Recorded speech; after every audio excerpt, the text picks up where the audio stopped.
சென்னை நீலாங்கரையில் உள்ள விஜய் வீட்டிற்கு மர்ம நபர் இமெயில் மூலமாக வெடிகுண்டு மிரட்டல் விடுத்த சம்பவம் பரபரப்பை ஏற்படுத்தியுள்ளது. சோதனைக்கு பிறகு மிரட்டல் போலியானது என்று தெரிய வந்துள்ளது.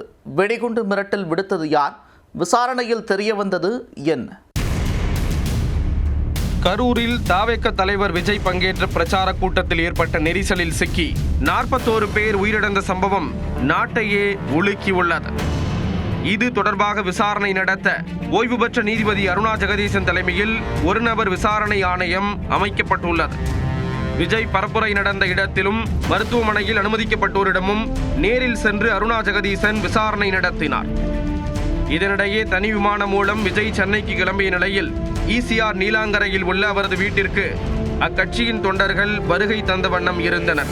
அப்பொழுது சிலர் போலீசாரிடம் கடுமையான வாக்குவாதத்தில் ஈடுபட்டதாக கூறப்படுகிறது.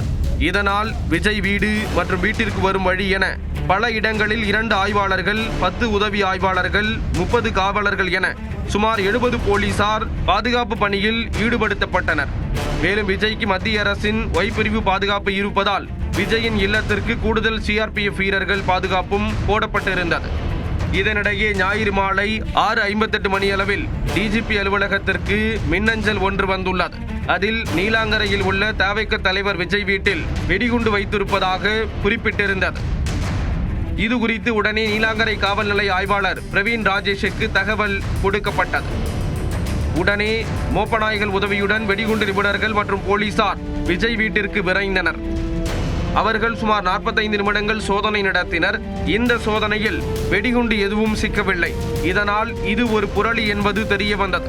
எனினும் விஜய் வீட்டுக்கு வெடிகுண்டு மிரட்டல் விடுத்தது யார் என்பது குறித்து போலீசார் விசாரித்து வருகின்றனர்.